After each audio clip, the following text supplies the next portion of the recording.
Good evening बेटा। आज आपका पहला क्वेश्चन होगा kinds of archaebacteria and where they lives. तो जो क्वेश्चंस बनेगा वो आर्कीबैक्टीरिया के काइंड्स का बनेगा, ठीक है। मैंने क्लासिफिकेशन को वैसे रखा हुआ है कि मोनेरियंस आर्कीबैक्टीरिया और यूबैक्टीरिया होते हैं, मुझे आर्कीबैक्टीरिया के क्वेश्चंस को बताना है।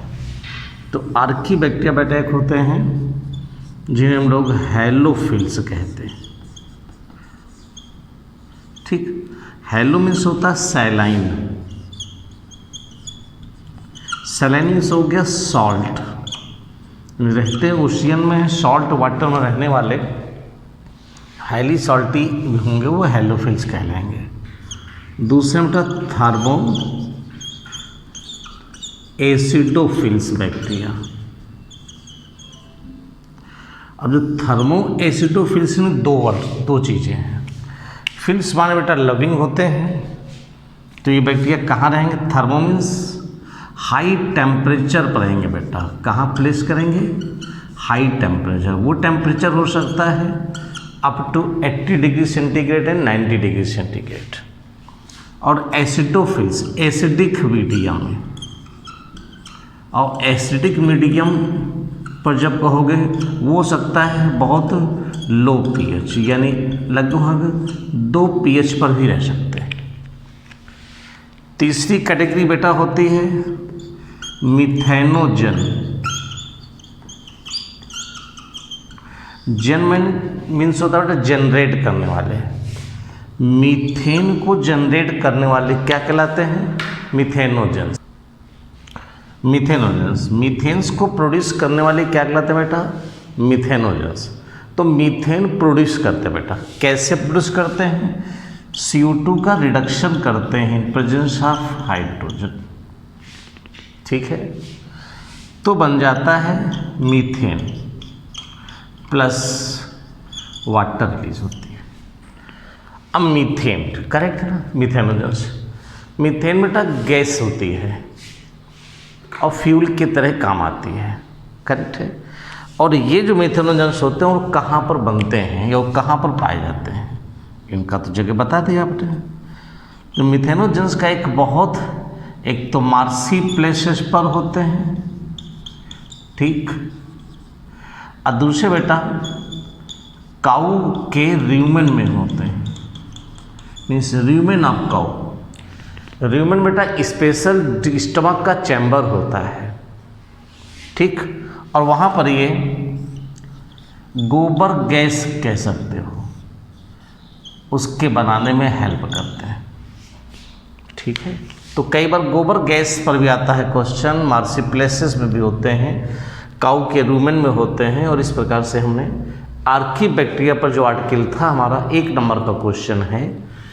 Kinds of the archaebacteria, characteristics तो मैं पीछे बता चुका हूँ। ये हो गया काइंड्स ऑफ आर्कीबैक्टीरिया, ठीक है बेटा।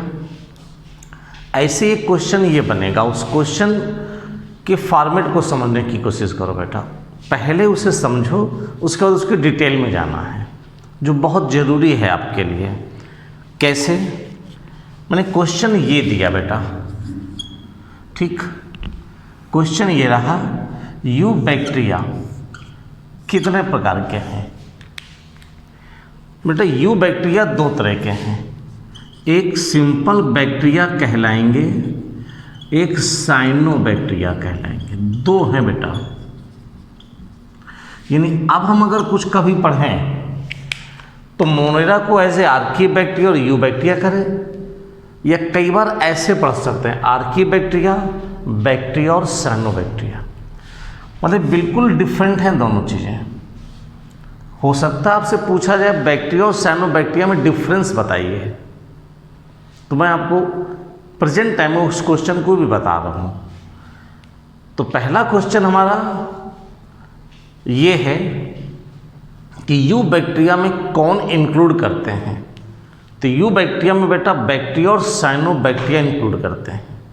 मान लिया अगला पॉइंट है कि इनके क्वेश्चंस फ्रेम करिए। ये क्वेश्चन आया तो आपके एग्जाम में बैक्टीरिया के क्वेश्चन के नंबर्स क्या हो सकते हैं जानते हैं आप? आपको एहसास है? बैक्टीरिया का पहला क्वेश्चन हिस्ट्री पर क्वेश्चन हो सकते हैं, बहुत कम आते हैं। जैसे bacteriology is the study of bacteria, Leeuwenhoek first of all observed bacteria, ठीक है ना। लुई पास्चर ने जर्म थ्योरी ऑफ डिजीज दिया। रॉबर्ट कोच ने बताया कि कल्चर मीडियम में बैक्टीरिया के बारे में। लिनियस ने बैक्टीरिया को वर्मिश कहा। इस प्रकार से हिस्ट्री के बारे में समथिंग कैन बी आस्क्ड। दूसरा क्वेश्चन बेटा, दूसरा क्वेश्चन बैक्टीरिया की मार्फोलॉजी से हो सकता है। अब मार्फोलॉजी में बैक्टीरिया का शेप, बैक्टीरिया का साइज और बैक्टीरिया का स्ट्रक्चर पूछा जा सकता है। शेप, साइज एंड स्ट्रक्चर, जिसको मैंने पीछे आपको डिस्क्राइब कर रखा है। इस बैक्टीरिया पे थर्ड क्वेश्चन देखना बेटा, न्यूट्रिशन पूछा जा सकता है। इस बैक्टीरिया का थर्ड क्वेश्चन न्यूट्रिशन पे ध्यान रखना। देखो बेटा, सिस्टमेटिक रहोगे तो बहुत इंपॉर्टेंट पार्ट है। तो केवल क्वेश्चन बेस्ड मुझे नहीं जाना है, हमें क्वेश्चन पूरे चैप्टर को कैसे कंटेंट एक दिमाग में बैठा होना चाहिए, वो बहुत इंपॉर्टेंट है। न्यूट्रिशन ऑलरेडी मैं आपको डिस्कस कर चुका हूँ। चौथा पॉइंट बेटा क्या है, reproduction in bacteria.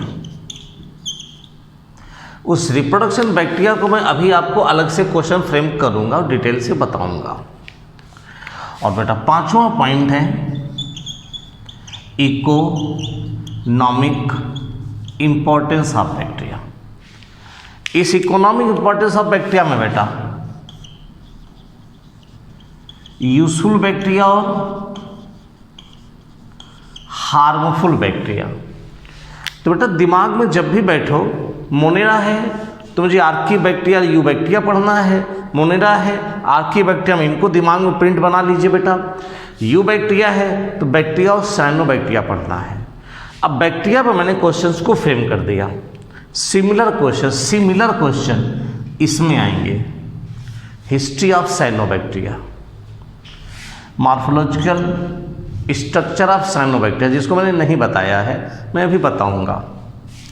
Nutrition in cyanobacteria,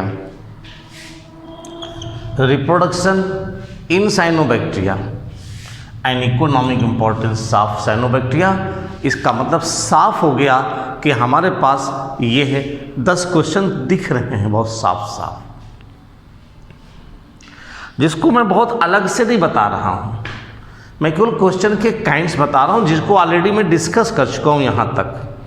अब मैं रिप्रोडक्शन इन बैक्टीरिया का क्वेश्चन रेज करूँगा, मैं economic importance of bacteria question raise करूँगा, उसके बाद मैं साइनोबैक्टीरिया को एक सीक्वेंस से बताता चलूँगा जिनमें हम सारे बैक्टीरिया को निकाल लेंगे। ठीक है बेटा। देखो बेटा क्वेश्चन ये है, what is reproduction, describe various method found in the different types of bacteria. तो आपका जो पहला क्वेश्चन आ रहा है, आंसर आ रहा है रिप्रोडक्शन किसे कहते हैं। तो डेफिनेशन जब आप रिप्रोडक्शन की बताते हैं तो इसका मतलब है, डेफिनेशन की बात है, क्या कहेंगे, formation of progeny from parent cell. यानी पेरेंट सेल से उनकी संतानों का बनना रिप्रोडक्शन कहलाता है। Formation of progeny from parent cell is called reproduction. ठीक है ना। एंड फिर प्रोजेनी, अगला पॉइंट है, जो प्रोजेनी होगी में या may not be, may or may not be genetically similar to parent। यानी जो प्रोजेनी होंगी, जो संतानें होंगी, वो पेरेंट से जेनेटिकली सिमिलर हो भी सकती हैं और नहीं भी हो सकते हैं, और इसमें नंबर्स इंक्रीज करते हैं। इस प्रोसेस या फिनोमिना को रिप्रोडक्शन कहते हैं। तो बेटा बैक्टीरिया में जो पहला मेथड बताना चाहते हैं वो है vegetative reproduction. Vegetative reproduction means होता है बॉडी का ही पार्ट, ध्यान से सुनिएगा, अभी से हायर तक ही जाना है, बॉडी का ही पार्ट टूटे, एक नई संतान बन जाए। फिर से सुनिएगा, वेजिटेटिव रिप्रोडक्शन का मतलब होता है बॉडी का ही पार्ट टूटे और एक नई संतान बन जाए। बैक्टीरिया में दो प्रकार का वेजिटेटिव रिप्रोडक्शन होता है, एक को कहते हैं बाइनरी फिजन, एक को कहते हैं बाइनरी फिजन। बाइनरी में से होता है दो, द्विविभाजन, यानी एक बैक्टीरिया से दो बैक्टीरिया का बनना, ठीक है। अब ये कब होता है, तो ये फेवरेबल कंडीशन में होता है, अनुकूल परिस्थितियों में होता है। तो बाइनरी फिजन का पहला पॉइंट मैंने डेफिनेशन बताया कि एक पेरेंट सेल का दो भागों में बढ़ जाना, दूसरा पॉइंट फेवरेबल कंडीशन में होता है, तीसरा पॉइंट ए माइटोसिस होती है। कैसी होती है? ए माइटोसिस होती है। अगर मैं इसके प्रोसेस पर जाऊं तो मैं ये कहूँगा कि ये बेटा एक बैक्टीरिया है जिसमें ये डीएनए पाया जाता है। फर्स्ट ऑफ ऑल बेटा बैक्टीरिया का डीएनए रेप्लिकेट करता है, रेप्लिकेशन ऑफ डीएनए होता है। उसके बाद बेटा इस प्रकार से कंट्रक्शन होता है, और एक यहाँ और एक यहाँ, और देन हमारे पास दो डॉटर बैक्टीरिया तैयार हो जाते हैं, और इनमें ये दोनों बैक्टीरिया इससे जेनेटिकली सिमिलर होते हैं। तो ये था about the binary fission. Question यहाँ पर बेटा ये है कि बाइनरी फिजन में बहुत सारे न्यूमेरिकल्स क्वेश्चन पूछ लिए जाते हैं, न्यूमेरिकल क्वेश्चन पूछे जाते हैं। जैसे अगर एक बैक्टीरिया, न्यूमेरिकल क्वेश्चन पूछे जाते हैं, उसको मैं ऐसे बताएंगे। जैसे कहा गया एक बैक्टीरिया है ना, मैंने यहाँ पर ऐसे मेंशन किया कि देखो ये एक बैक्टीरिया है, ये 20 मिनट में दो बैक्टीरिया में बदल जाता है। तो बताओ एक घंटे में कितने बैक्टीरिया बनेंगे? फिर आपको यहाँ पर बताओ एक घंटे में कितने बैक्टीरिया बनेंगे और 12 घंटे में कितने बैक्टीरिया बनेंगे। एक घंटे में कितने बैक्टीरिया बनेंगे और 12 घंटे में कितने बैक्टीरिया बनेंगे। इसको निकालने के लिए बेटा यहाँ पर फार्मूला यूज करते हैं 2 की पावर n, 2 पावर n, जहाँ पर n क्या होता है? n is the number of time of division, यानी ये मतलब हुआ n यहाँ पर है कि बैक्टीरिया कितनी बार डिवाइड हो रहा है। Is correct. अब इसको निकालने के लिए, n को निकालने के लिए क्या करते हैं?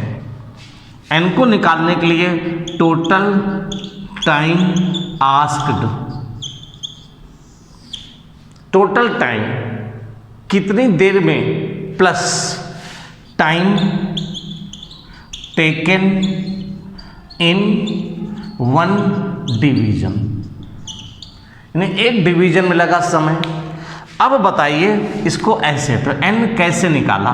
मान लिया इस क्वेश्चन को कहा 1 घंटे में, ठीक, तो टोटल टाइम आस्क्ड, तो टोटल टाइम 1 घंटा, यानी 1 घंटे का मतलब बेटा 60 मिनट, और टाइम टेकन इन 1 डिवीजन यानी 20 मिनट, यानी कितनी बार? 3 बार डिवाइड हो रहा है। तो मैं अब क्या करूंगा बेटा इसमें? आंसर कैसे निकालूंगा? 2 की पावर 3 इक्वल टू 8, यानी कि 1 घंटे में बेटा अगर बैक्टीरिया 20 मिनट में डिवाइड हो रहा है तो 1 घंटे में 8 बैक्टीरिया बन जाएंगे। और दूसरा 12 घंटे की अगर बात करोगे तो फिर आप ऐसे निकालोगे, है ना, ऐसे निकालोगे, यहाँ पर 12 घंटे के लिए निकालोगे तो n बराबर 12 आवर्स इंटू 60 मिनट्स कह दोगे, ठीक है ना। 12 आवर्स इंटू 60 मिनट अपान कितना कह दोगे? 20 मिनट कह दोगे। तो 60 मिनट इंटू 12 यानी 36 हो जाएगा। यहाँ पर बेटा 36 हो जाएगा, अपान 20 लग जाएगा, यानी 12 घंटे में वो कितनी बार डिवाइड होगा आप निकाल सकते हो। यानी 1 घंटे में आप ऐसे सॉल्व करो इजी तरीके से। अगर आप कहोगे 1 घंटे में बेटा वो 3 बार डिवाइड होता है तो 12 घंटे में कितनी बार डिवाइड होगा? 36 बार डिवाइड होगा बेटा। फिर से सुन लेना, 20 मिनट के में 1 घंटे में अगर वो 3 बार डिवाइड होता है तो 12 घंटे में 36 बार डिवाइड होगा। तो आप कह सकते हो 2 की पावर n इक्वल टू 2 की पावर 36, ऐसे निकाल सकते हो। इस प्रकार से हमने ये क्वेश्चन सॉल्व किया। कुछ न्यूमेरिकल क्वेश्चंस हो जाते हैं ऐसे। बैक्टीरिया में दूसरा वेजिटेटिव रिप्रोडक्शन बेटा बडिंग द्वारा होता है। अब बडिंग कॉमन मेथड नहीं है, ये बेटा मोस्ट कॉमन मेथड था, ये मोस्ट कॉमन मेथड था। और अधिकांश बैक्टीरिया में बाइनरी फिजन ही होता है। बडिंग एक एग्जाम्पल दिया है बाईजिडी बैक्टीरियम बाईफिडस। बाईजिडी बैक्टीरियम बाईफिडस ये बैक्टीरिया है जिसमें बडिंग होती है और ये बैक्टीरिया ऐसे आउटग्रोथ करता है और फिर वो इससे अलग हो जाता है। इस प्रकार एक डॉक्टर बैक्टीरिया का फॉर्मेशन हो जाता है। दूसरा मेथड बेटा एसेक्सुअल प्रोडक्शन है। उसमें जो पहला मेथड है वो है एंडोस्पोर फॉर्मेशन। बेटा जो एंडोस्पोर फॉर्मेशन है ये किस कंडीशन में होता है? पहला ये अनफेवरेबल कंडीशन में होता है, विपरीत परिस्थितियों में होता है, ठीक। इसे कहते हैं रिप्रोडक्शन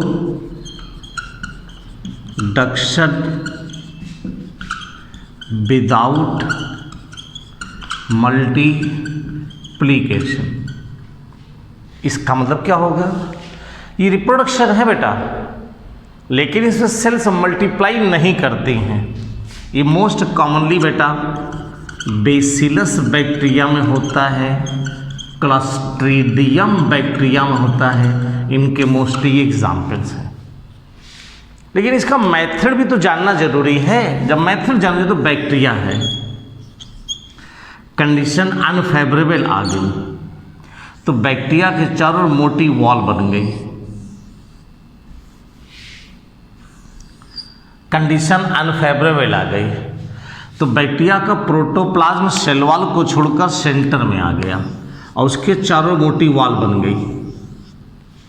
इसे कहा गया एंडोस्पोर। फिर बैक्टीरिया से एंडोस्पोर बाहर निकल आया। अब ये ऐसे ही अनफेवरेबल कंडीशन में पड़ा रहेगा। फिर जब इसमें तो 5 लेयर्ड मोटी वॉल होती बेटा, ठीक है, प्रोटोप्लाज्म अंदर सुरक्षित रहेगा। अब जब कंडीशंस फेवरेबल आएंगे तो इस एंडोस्पोर को तोड़कर बैक्टीरिया सामान्य तरीके से बाहर आ जाएगा। बिल्कुल यही बात है। सामान्य मतलब क्या है? जब कंडीशन अनफेवरेबल होंगी तो बैक्टीरिया अनफेवरेबल कंडीशन में प्रोटोप्लाज्म सेंटर में आएगा, थिक वॉल बनाएगा, 5 लेयर्ड वॉल बना देगा। ये बाहर की वॉल डस्ट हो जाएगी, इसे एंडोस्पोर कहते हैं। एंडोस्पोर में इनसाइड द सेल एंडोस्पोर हो गया बेटा। अब कंडीशन जब फेवरेबल आएंगी तो वाल बस्ट होगी, नया बैक्टीरिया निकल आएगा। तो बेटा एक बैक्टीरिया से एक ही बैक्टीरिया तो बना, इसे कहें रिप्रोडक्शन हुआ, इन मल्टीप्लिकेशन नहीं हुआ, संख्या नहीं बढ़ी, तो नो मल्टीप्लिकेशन। लेकिन इसने अपनी जान को बचा लिया, इसने जान को बचा लिया। अब ये बैक्टीरिया फेवरेबल कंडीशन में वेजिटेटिव रिप्रोडक्शन द्वारा, बाइंडिंग फ्यूजन द्वारा अपने नंबर्स को बढ़ाएगा, अपनी संख्या को बढ़ाएगा। करेक्ट है ना बेटा, अपनी संख्या को बढ़ाएगा। एसेक्सुअल रिप्रोडक्शन बाई कोनिडिया भी होता है, तो कोनिडिया हर जगह नहीं होता बेटा, ये ओनली एक्टिनोमाइसीट्स ग्रुप के बैक्टीरिया में होता है। ठीक, इन बैक्टीरिया को रेफंजाई कहते हैं।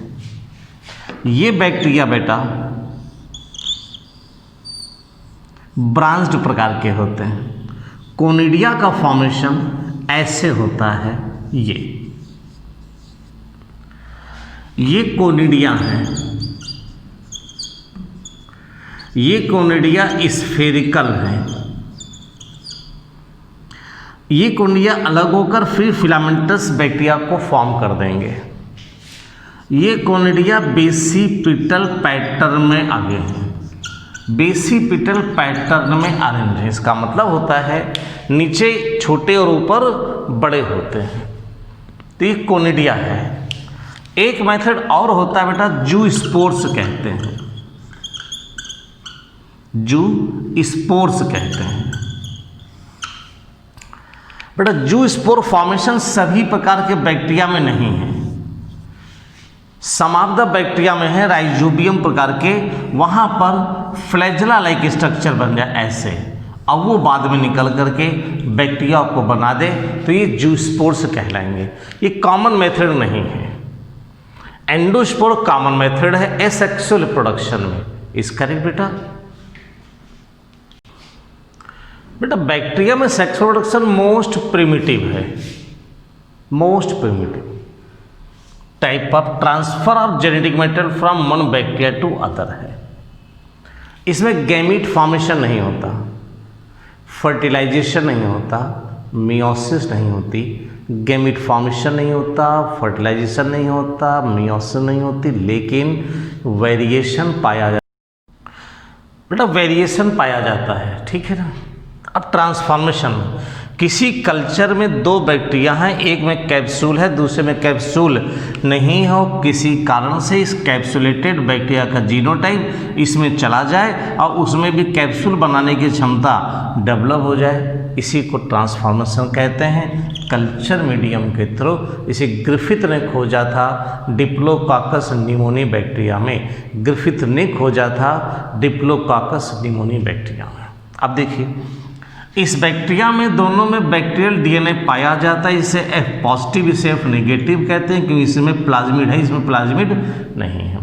लेकिन कॉन्जुगेशन ट्यूब ऐसे बनती है 6 पिलाई के कारण, फिर इसमें इसका रेप्लिकेशन होता है, ये 2 बन जाती हैं, ये इसमें ट्रांसफर हो जाता है। अब इसमें प्लाज्मिड पहुंच जाता है तो ये भी F पॉजिटिव हो जाते हैं। इस प्रकार से हम यूँ कहने वाले हैं ट्रांसफ़र हो गया जेनेटिक मटेरियल, इसे कॉन्जुगेशन कहते हैं। इसे इस्चेरिचिया कोलाई, तो कॉन्जुगेशन को ई कोलाई में खोजा गया, यानी कि इस्चेरिचिया कोलाई में। ट्रांसडक्शन किसे कहते हैं? यहाँ देखो बैक्टीरिया ए है और ये बैक्टीरिया बी है। इस बैक्टीरिया ए पर वायरस लगता है जिसे कहते हैं बैक्टीरियोफेज। ये वायरस का डीएनए अंदर आता है, फिर इसके डीएनए को लेकर के वो इसमें प्रवेश कर जाता है। इस बार इसका कुछ भाग यानी ए बैक्टीरिया का कुछ डीएनए बी बैक्टीरिया में चला जाता है, इसे ट्रांसडक्शन कहते हैं। यानी कि क्वेश्चन ये कहा जाए transfer of genetic material from one bacteria to other bacteria through virus is called transduction, discovered by Lederberg and Zinder and discovered in salmonella टाइफीम्यूरियम।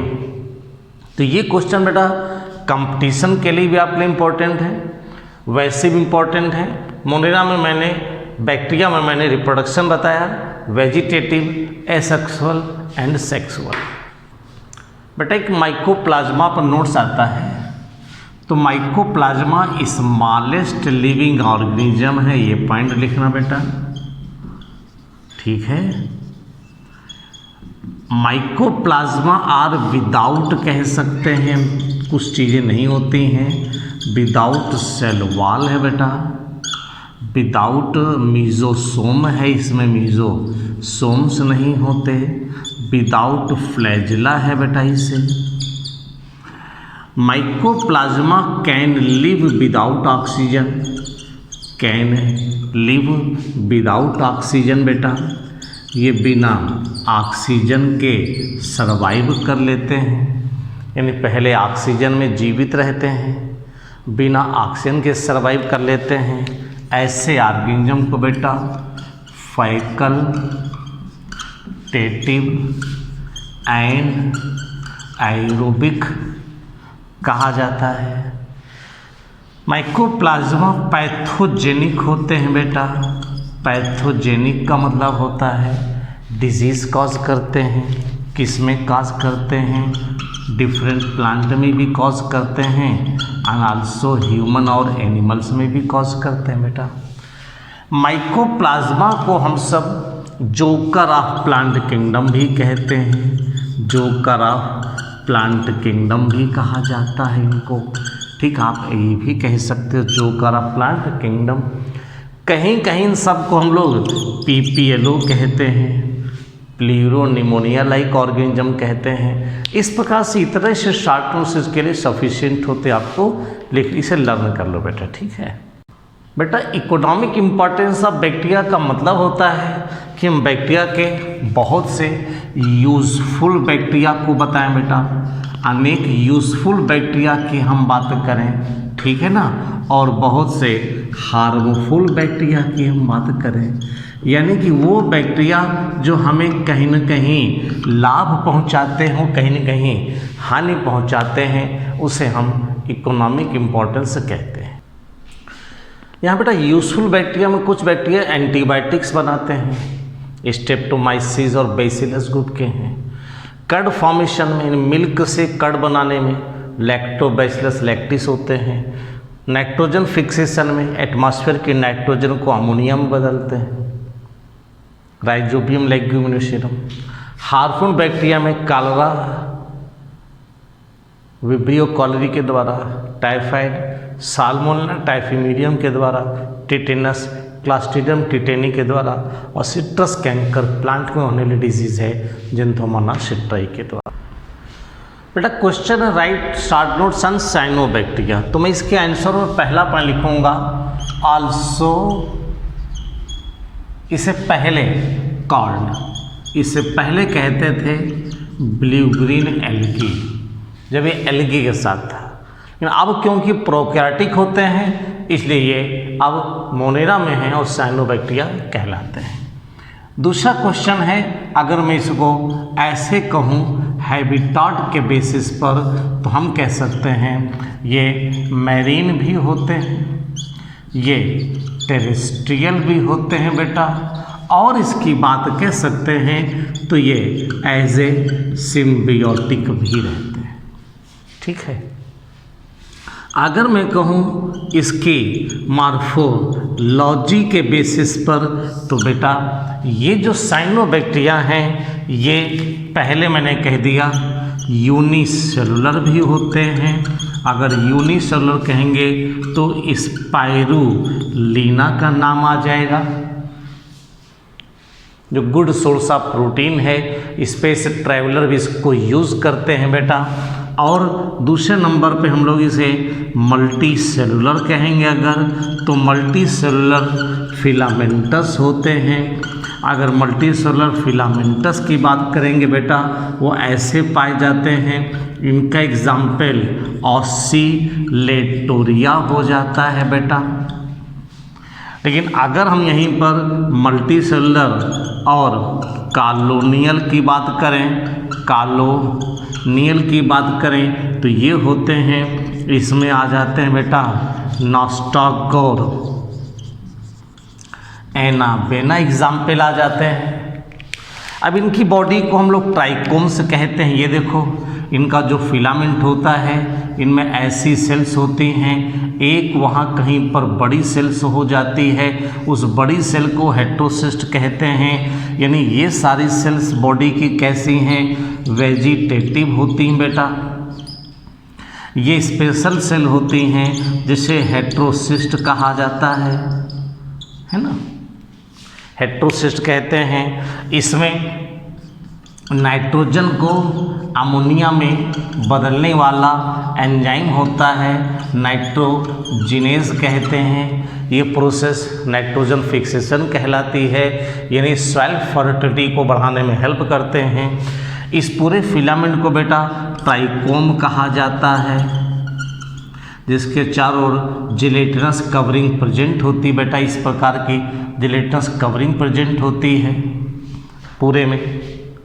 अगर बेटा ये एक प्रेजेंट होता तो ट्राइकोम कहते हैं, अगर यही ट्राइकोम मेनी हो जाते हैं तब वो बिल्कुल कॉलोनी की तरह दिखाई देते हैं। ये नॉस्टॉक और एनाबेना बिल्कुल फिलामेंटस कॉलोनियल एल्गा की तरह नज़र आते हैं बेटा।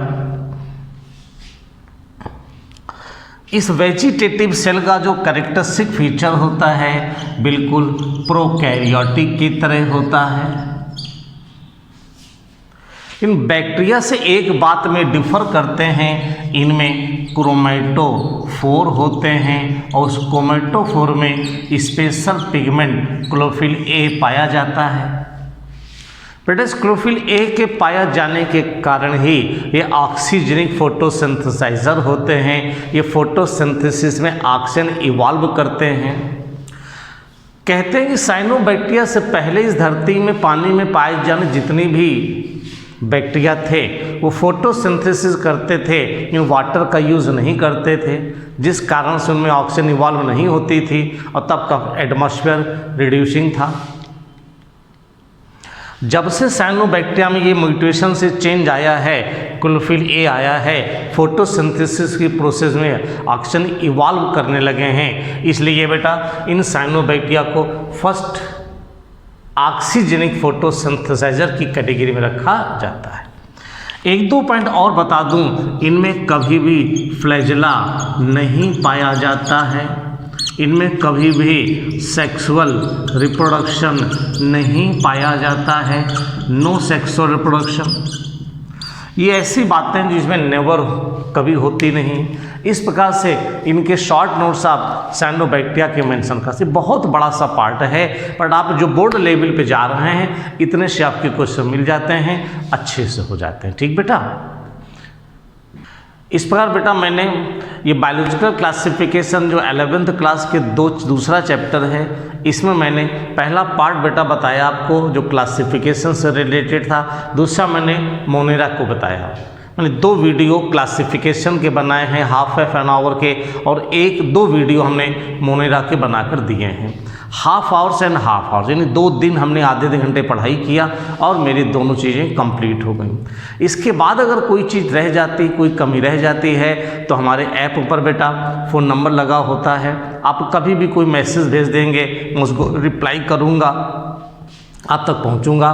किसी भी प्रकार से आपके बोर्ड में आपकी स्कूलिंग अच्छी होनी चाहिए, अच्छे से आप वहाँ पर लिख करके अच्छे से मार्क्स पाएँ, कहीं कोई दिक्कत नहीं होनी चाहिए। अच्छा वीडियो बन रहा है, आपको पसंद आ रहा होगा, मुझे उम्मीद है, हम विश्वास के साथ कह सकते हैं आपको अच्छे लग रहे होंगे। आपको वीडियो अच्छा लग रहा तो आप इसको शेयर करें, अपने दोस्तों के साथ शेयर करें, सब्सक्राइब करें और बेल आइकन की बटन दबाते रहें। ठीक है, ओके, थैंक यू।